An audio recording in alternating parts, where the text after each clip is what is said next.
Surawisesa Jaya Perkosa. Surawisesa Jaya Perkosa. Surawisesa Jaya Perkosa.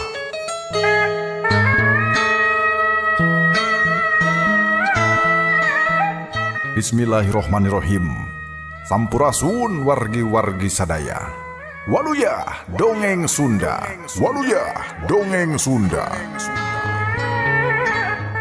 Channel YouTube Gilang Kasnadi Channel Dongeng Sunda Kang Gilang sejamedar hiji carita dina judul Surawisesa Jaya Perkosa.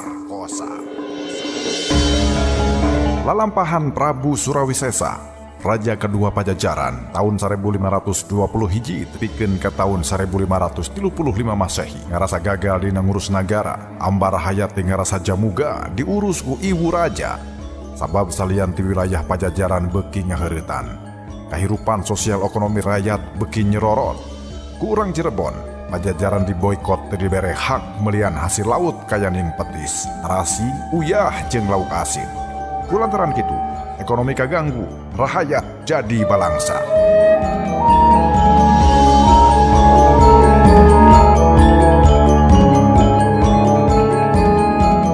Tong hilap subscribe, like, jempolna sareng disuhunkeun bantosanana kangge ngabagikeun di medsos kasugri sadayana. Sareng diantos silaturahmina di kolom komentar. Kasugri pamirsa, mitra kaum dangu anu mulia, urang sami-sami pedar hiji carita dongeng Sunda karya Aan Merdeka Permana dina judul Surawisesa Jaya Perkosa dina episode Nu Hayang Males Wati. Lu jangan dangukeun Waluya Dongeng Sunda.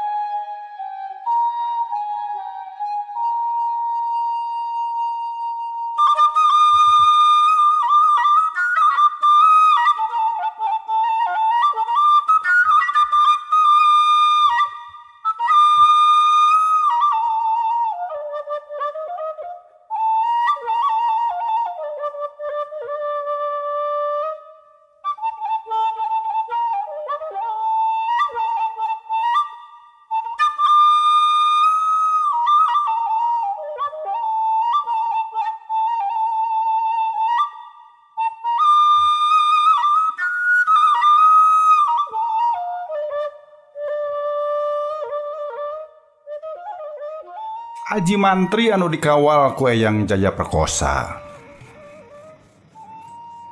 Katut para papatih Pajajaran nyeun lalampahan ka sugri pamiarsa anu kacida jauhna. Timumunggang Gunung Pulasari ayeuna mah kaereh ka Kecamatan Menes, Kabupaten Pandeglang, Provinsi Banten. Mun hayang murus medang larang teh dina zaman harita mah lain bantrak-bantrakeun geus aya ari jalan nu katelahna jalan raya Pajajaran mah. Sabab pan dina zaman Pajajaran keur jaya, jalan padati teh butbat ka ditu ka dieu ti Banten ngembat ngidul semungetan ngaliwat ka Karajaan Muara Beres di sisi Walungan Cisadane. Geus kitu muru ka Karajaan Tanjung Barat laju ka dayeuh Pakuan. Keti Pakuan jalan raya teh laju ka Cileungsi ka Tanjung Pura ka Cikao laju ka Sagara Herang. Lamun ka Kenca ka kalerkeun muru ka pusaka negara Indramayu atawa Cirebon. Lamun ka kidulkeun ngatuhu bakal muru ka Kandagalan teh Tanjung Siang. Nyati dinya mah langsung idul bakal anjog ka wewengkon Karajaan Sumedang Larang kasugri pamiarsa.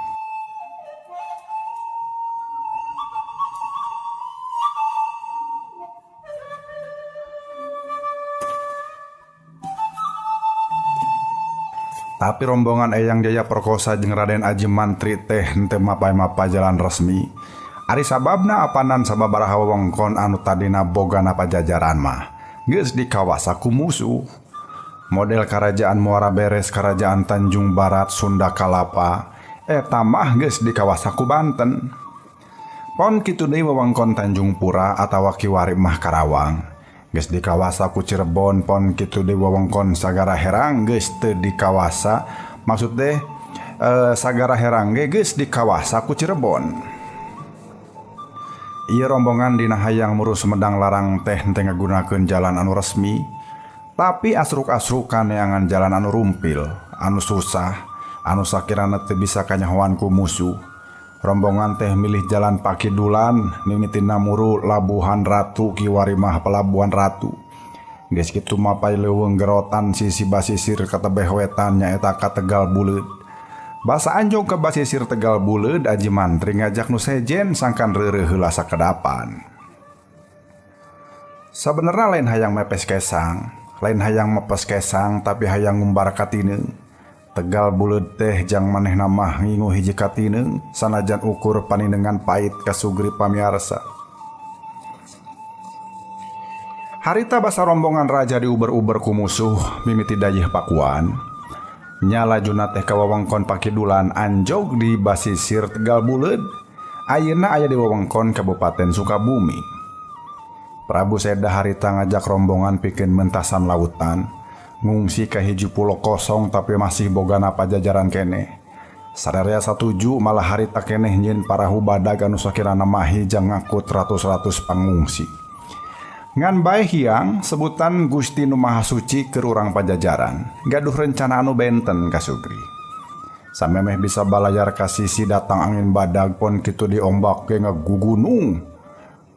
Ngalentab basisirnya mun ceuk basa ayeuna mah angin topan.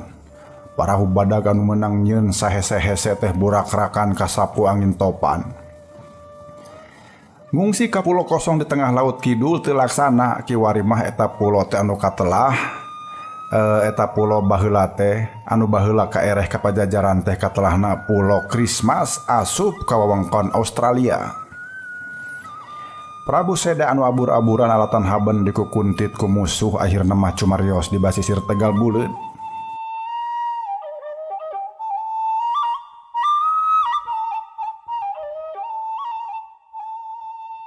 Lalakon urang tepi ka dieu. Tapi ulah jadi aral subah dumeh nagarana eueuh darah hayatna mah moal eueuh. Meureun anu penting masing bisa ngajaga ajen-ajen pajajaran we, saurna harita. Nyati harita pajajaran bubar katawuran. Aya nu milu balangsak nutur-nutur raja, aya nu ngugon ka anu kerjaya. Mun teu milu ka Cirebon nya milu ka Banten. Tapi aya deui nu teu milu ka dieu ka ditu. Kelompok anu ngadegkeun lembur Citorek contona. Miang nuturkeun indung suku jang ngajaga kasalamatan dirina maranehna pura-pura torek. Teu hayang nembalan lamun aya nu tetelepek soal pajajaran. Pajajaran ukur aya dina hatena masing-masing tapi pantrang pikeun diucapkeun ku biwir. Cenah tu kakiwari ngajaga pantranganna teh. Raden Aji Mantri rumangha panjang bari netep laut ka jauhna ka alak paul anu susah dijugjug di mana ayana. Hayu urang miang deui, ceuk Eyang Jaya Perkosa ngagebahkeun lamunan. Sabab anggota rombongan geus ngelek deui babawaanana kabehanana ngelek gembolan anu nyaon-naon eusina. Ngan bae salah sahiji di antarana tangtu gembolan anu eusina teh Makutha Binokasi Sang Hyang Pake. Tapi eta teh banda penting. Sabab moal aya lalampahan berat sarupa kieu lamun lain karena eta banda. Ngan bae tina ulas-ulas anggota rombongan saha anu dipercaya ngekelek banda pusaka, sasaha ge eueuh nu apal. Eyang Perkosa ukur papadon, Eyang Jaya Perkosa ukur papadon bae ka saban anggota rombongan. Yen masing-masing kudu bisa ngajaga babawaanana. Teu meunang ragrag kana leungeun musuh deuleu. Kajaba nyawa tarohanana, ceuk Eyang Jaya Perkosa. Sadaya unggul minangka sayaga tur toh pati jiwaraga dina ngajaga keamanan buntelan masing-masing. Ngan kilang kitu aya salah saurang patih anu tumanya kunaon cenah buntelan anu dijieun tina kain sutra dewangga teh bet dipihapekeun ka patih nu ngaranna Ki Sungkawa.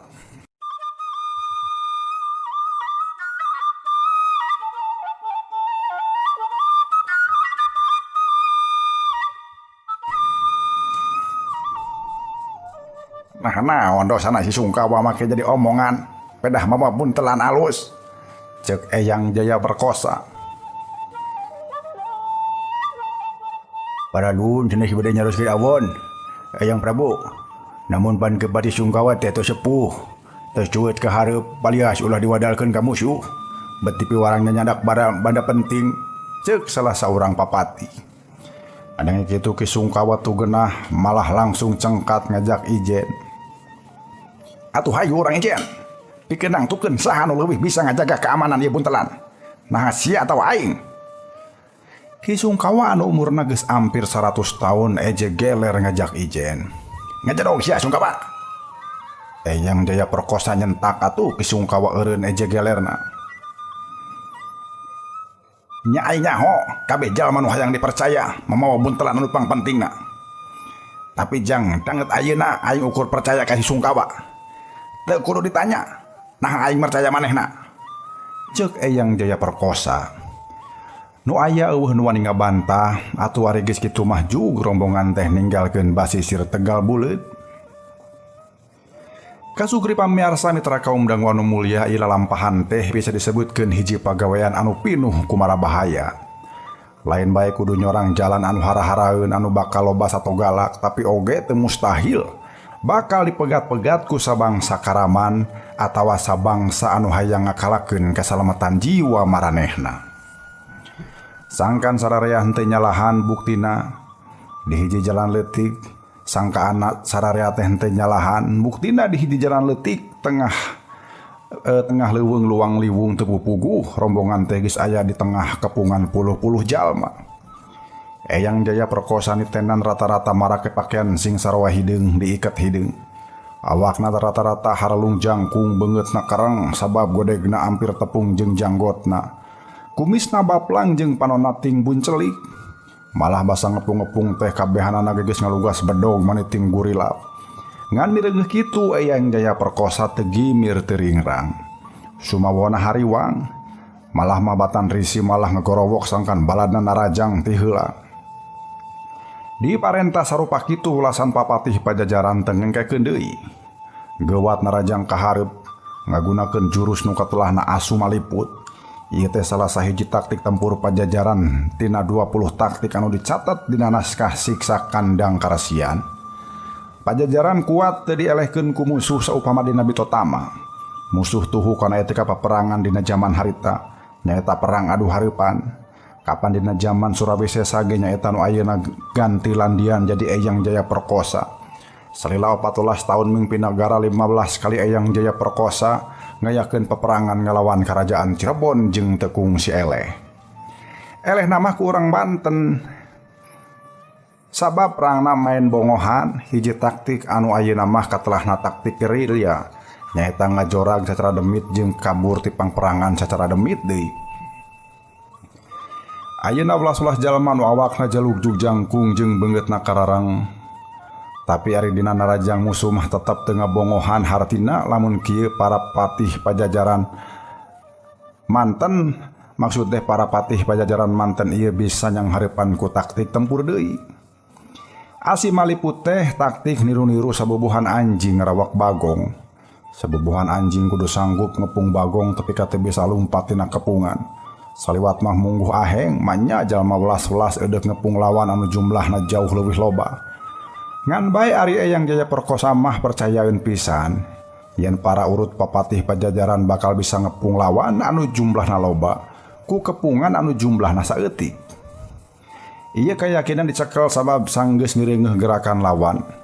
Sanajan loba jeung salangar oge tapi da pangabisa ijeuna mah jauh sahandapeun para papatih Pajajaran. Ukur baradag tanagana wungkul da ari ngulinkeun jurus-jurus hebat mah teu bisa. Nu megat-megat di jalan teh ukur ngandalkeun tanaga kasar.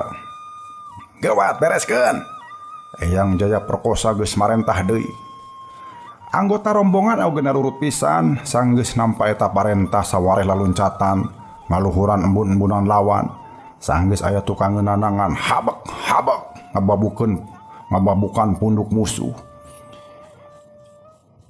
Anu terus kaogehan kababuk punduk ti tukang nya kabere jatah tina panarajang. Anu teu kaagehan kababuk punduk di tukang mangsan teh nya kabere jatah tina panarajang nu aya hareupeunana. Seak gapruk, ukur sababaraha hareng-hapan. Puluh-puluh jalma geus tinggal loler teu walakaya teu parae ngan teu bisa menyat gancang-gancang. Kisungkawa malah katembong panggagah nadina sarintakan geus meruhkeun opat karaman sakaligus. Ukur Raden Aji Mantri kadua Eyang Jaya Perkosa anu teu pipilueun bitotama mah. "Hayo," ceuk Eyang Jaya Perkosa sanggeus rengse marentah merenan karaman. Atuh rombongan dan neruskeun di lalampahan ninggalkeun anu pating jarongkeng. "Dilila-lila ulis durun mah. Maksud teh dilila-lila ulin jurus mah. Lebar tanaga euy. Sabab lalampahan urang teh jauh keneh," ceuk Eyang Jaya Perkosa mere alesan. "Naon sababna manehna marentahkeun kudu geuwat ngaberesan lawan?" Eyang Jaya Perkosa ngaduga anu bieu megat-megat teh taya patalina jeung urusan politik tapi meleg-meleg ukur jalma jahat nu hayang ngabegal harta wungkul.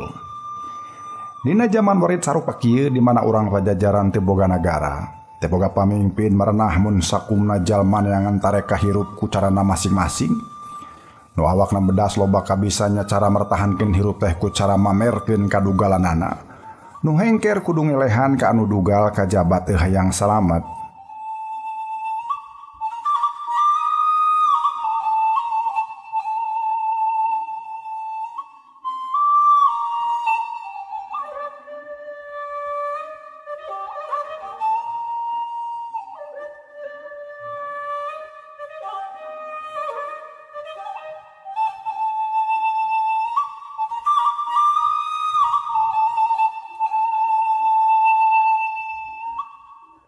Meungpeung keur aya di luar Eyang Jaya Perkosa teu hayang neuleuh rakyat hengker jadi cocokan nu baroga kakuatan. Nu matak masa kebenaran pasangrok jeung kalangan jahat teh nya sabangsa karaman teh kapaksa kudu dileumpeuhkeun. Lamun teh dibasmi ayeuna, isuk pageto bakal ganggu karahayat, ceuk Eyang Jaya Perkosa. "Heueuh papariheun urang teh teu bisa ngajamugakeun rakyat. Atuh ulah-ulah ngantep mun rakyat diganggu jalma jahat teh. Omongna deui." Ari dina poe kaduana kasugeri rombongan teh geus nyang hareupan mara bahaya deui. Ayeuna mah lain dipegat-pegat di tengah jalan tapi diudag-udag ti tukang.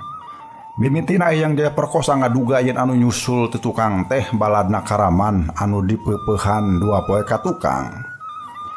Ngan mireungeuh gerak-gerikna rombongan anu nyusul ieu mah rada beda. Bener ari di baraju hideung mah. Ngan potongan awakna teh jalugjug teu karareng memang aya hiji dua anu kumisna baplang. Tapi lolobana mah awakna pantes. Beungeutna pantes teh karucal jiga anu dua poe ka tukang. Hate Eyang Jaya Perkosa rada ngageter saeutik. "Boa-boa," cenah lalaunan. "Boa-boa naon?" can kaburu diteruskeun sabab anu nyusul-nyusul geus anjog ka hareupeun. Rombongan Eyang Jaya Perkosa teh ting caranteng bari taki-taki. "Kadiekeun eta barang," ceuk salah saurang anu cigana mah luluguna. "Naon kadiekeun teh?" ceuk Eyang Jaya Perkosa. Para patih pajajaran mah geus mindahkeun buntelan ka tukang. "Eta nu dibarawa ku Andika kabeh. Kurang ajar. Saha sia teh? Mun begal-begal ti mana? Lamun kecit-kecit ti mandi?" Eyang Jaya Perkosa tumanya semu ngece. Sabab ari kecit mah pan sabangsa makhluk gaib nu tugasna tukang ngajabelan harta batur. "Walah, pajajaran mah geus eueuh. Geus karibang karak. Eta banda pusaka kadiekeun. Bikeun ka kaula," ceuk eta jalma bari edek. "Saha sia teh?" Eyang Jaya Perkosa molotot. "Kaula Kiragapati, utusan Syekh Maulana Yusuf." Eyang Jaya Perkosa ngece ku sorana tina irung. Ngan geus kitu ana belesat teh nyurungkeun dampal leungeunna ngaluarkeun jurus pupul bayu. Kiragapati ngajuralit ka tukang bari ngalabuhkeun awakna tepikeun ka sajajar jeung taneuh. Pon kitu deui baladna Kiragapati pada depa dina taneuh. Kusabab kitu atuh ajian pupul bayu teh ngalentab ka mana karep. Tatangkalan gelade kasungkal batu gede sagede beteung munding oge bencar robah jadi lebu. Ngan sanggeus Eyang Jaya Perkosa gagal metakeun jurusna Kiragapati geuwat miheulaan ngajorag. Tepikeun ka Eyang Jaya Perkosa teu metu malikan deui tenggelanana tur ari geus kitu mah dua anana ragot begalan pati. Mirengeh dua luluguna masing-masing geus ragot jogol, atuh balad-balad samiuk milih lawan sewang-sewangan. Dar bae ragot garelut, teunggel lawan teunggel, babuk lawan babuk. Tejeh oge dibalas ku tejeh deui. Mirengeh Ki Sungkawa ngekelek buntelan anu kaena dijieun tina Sutra Dewangga. Puguh we jadi inceran sababaraha urang musuh. Ki Sungkawa dikepung ku sabubuhan musuh. Ditingali sakareretan ku Eyang Jaya perkosa tetela Ki Sungkawa loba kaprakpak ti kenca ti katuhu. Kusabab gitu Eyang Jaya perkosa mah nitah sangkan Ki Sungkawa kabur ti pakalangan. Ingkah sia sing jauh cenah. Anu diparentah teu talangke ngejati pakalangan. Piur ngagunakeun jurus lumpat kidang masat. Lumpat namanya babelesatan jeung sakilat geus tembong. Lumpat lain sieun kojor tapi aya nu leuwih penting ti paeh nyaeta nyalametkeun buntelan. Sababaraha urang musuh ngaberik ngan lumpatna eleh tarik. Saingkahna Ki Sungkawa Eyang Jaya perkosa sakama-kama ngobahkeun awak. Sanajan pangkat kolot umur 80 tahun tapi gerakanana mah manih harampang. Belesat ka kenca, belesat ka katuhu, ngajeleng ka gigir, ngajol ka luhur. Mata clear anu ngabandungan. Malah hiji waktu mah Kirangapati ngahuit ka balad-baladna malar ngajauhan pakalangan. Buriak balad Kirangapati teh ngaburiak ngajauhan nalumpatan ka tempat di mana tadi Ki Sungkawa mabur. "Ayo susul Eyang Prabu," jeung salah seorang papatih. "Teu kudu." "Har, nah teu kudu. Ari aya gembolan Ki Sungkawa deuk diantep." Tuh.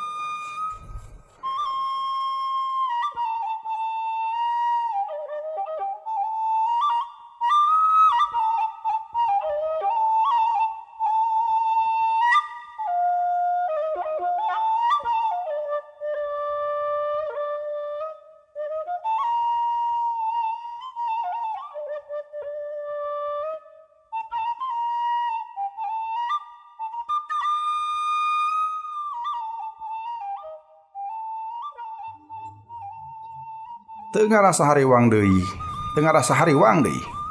Inyana ngajudian banda pusaka anu katelah mahkota Beno Kasih Sanghyang pake teh pasti lain dibawa ku anu lumpatna boyot. "Beuki maraneh tinggalin jauh, beuki aman keur urang," ceuk Eyang Jaya perkosa. Raden Aji Mantri mah ukur ngaduga yen lamun anu teu mawa mahkota lumpatna boyot, sakurang-kurangna bakal nampa giliran ti heula dibeurik musuh. Tur lamun kajadian begalan pati deui, hartina musuh anu nyusul bakal kaganggu nyusulna, da kudu garlut heula jeung anu lumpatna pandiri. Meureun kitu sababna mana Eyang Jaya perkosa ngajak mabur ka gancangan ge. Bagi gancang kaburna beuki susah musuh nyusulna. Da jeung nyana sanggeus mabur abur-aburan sakitu jauhna teh musuh teu katembong nyusul. Rombongan teh ayeuna geus kurang limaan. Ki Sungkawa kabur nyalametkeun banda petingan anu dibungkus ku kain Sutra Dewangga. Oge aya papati opatan anu lumpatna letoy tepikeun ka jauh tinggal. Tapi urang ulah goreng hate nuding kanu opatan tanaga geus suda. Bawa marehna mangahaja we. Sangkan kasusul ku musuh. Tur lamun geus kasusul bakal kajadian perang tanding. Beuki lila peperangan bakal beuki laluasa mereka sempetan ka urang pikeun kabur, ceuk Eyang Jaya perkosa. Nu araya jumlahna karidalapan ukur jarempe teu komentar naon. Meureun ukur cacarita dina hate leutikna masing-masing we. Jiga anu keur kapikiran ku Raden Aji Mantri, inyana mikir meureun mana Eyang Jaya perkosa tega ninggalkeun nu sejen ge memang geus diatur ti jauhna. Bakal aya sababaraha urang anu dibejaan yen maranehna teu kaagehan ngelek buntelan anu dieusian ku mahkota Beno Kasih Sanghyang pake. Ari anu katibanan tugas mawa banda petingan mah malah ayeuna keur aya dina ieu rombongan anu jumlahna 8 ngan teuing saha nu nyekelna. Ku sabab loba marabahaya, mahkota Beno Kasih Sanghyang pake bakal loba nu hayang ngarampasnya kapaksa dina ira lampahan teh kudu loba ngagunakeun akal-akalan. Rombongan anu 8 teh di Tegal Buleud Bang Blas Muru katebeh wetan ka wewengkon anu ayeuna katelahna Sindang Barang. Kitu ge masih dilaju kawetankeun. Anjog wae ka basisir Cidaun, tah di basisir Cidaun mah ka Karamengkol ngenca muru tebeh kaler. Hayu, urang ka wewengkon Majalaya, ka Bojong Emas, ceuk Eyang Jaya Perkosa. Ka Bojong Emas? Jeung bisa jadi deh bakal leureuh dinya. Sabab di Bojong Emas urang nyeun makuta tiruan heula, ceuk Eyang Jaya Perkosa deui. Nu ngadenge satarujueun kana akal Eyang Jaya Perkosa. Sabab sangkan mahkota Binokasi sang hyang pake susah direbut dengan kudu aya tiruanana. Ayo atuh, urang muru ka kaler, kagancangan, ceuk Eyang Jaya Perkosa. Namung Eyang, kumaha ari nasib balad urang anu sanesna, ceuk Aji Mantri, lah teu kudu jadi hariwang. Kumaha saupami aranjeunna bobor karahyuan di roga hala musuh. Nya lamun kitu hartina balad urang teu geus gagal mantuan urang dina tarekah mawa kabur banda pusaka. Tembal Eyang Jaya Perkosa. Haji Mantri ngahuleng. Jalu, hirup teh lamun eudek dipake bajoang mah memang bakal karasa berat. Malah bisa-bisa tandona ge nyawa. Tapi ari keur pangkat sinatria mah kojor dina ngabela perjuangan eta geus mangrupa hiji tugas anu mulia. Urang Pajajaran alias make sieun ku paeh jang kepentingan perjuangan, ceuk Eyang Jaya Perkosa bari ngageuat-geuat sangkan rombongan Geramiang. Atuh beral bae neruskeun lalampahan deui. Masing-masing angger ngekelek buntelan kain anu nyaon-naon eusina. Ngan anu tetela tina buntelan lobana 8 teh hiji mah pasti dieusian ku mahkota Binokasi sang hyang pake. Ngan teuing dina buntelan anu mana jeung anu keur dikekelek kusaha meureun ukur Eyang Jaya Perkosa anu apaleun mah.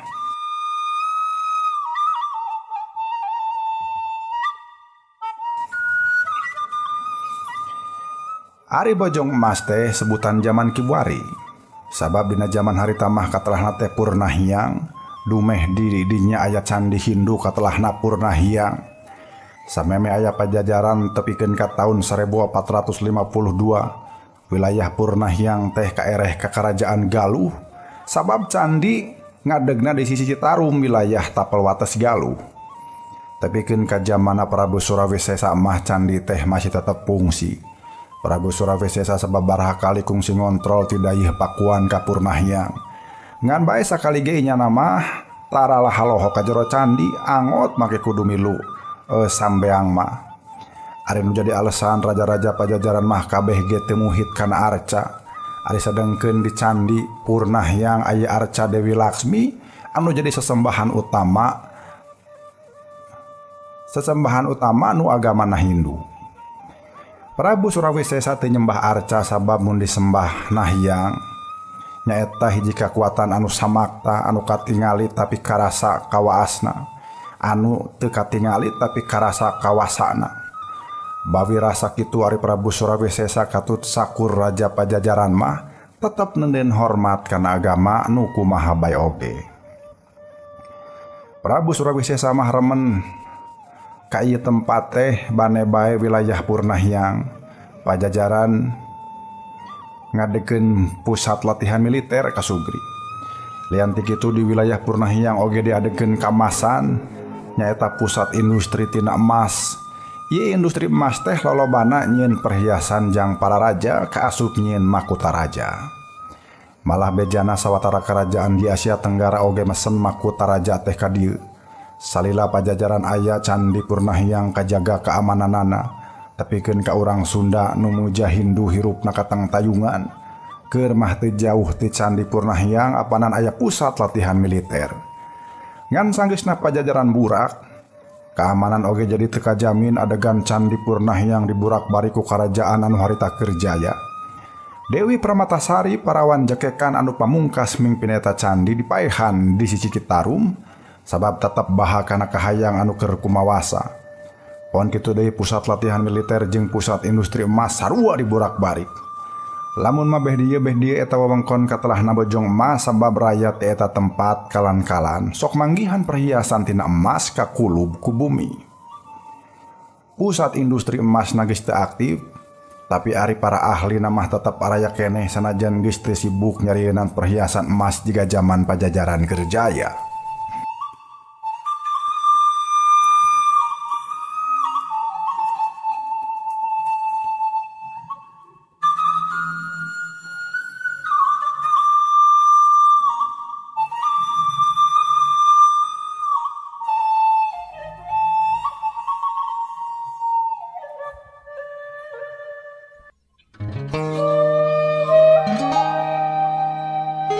Kasugri pamirsa, urang cekapkeun dugi ka dieu heula peredaran acara Dongeng Sunda Kang Gilang nu kapidangkeun di channel YouTube Gilang Kastadi Channel dina judul Surawisesa Jaya Perkosa. Tong hilap subscribe, like, bagikeun di medsos Kasugri sadayana sareng diantos silaturahmina di kolom komentar. Urang tepang dangu deui enjing, wilujeng kantun. Waluya Dongeng Sunda.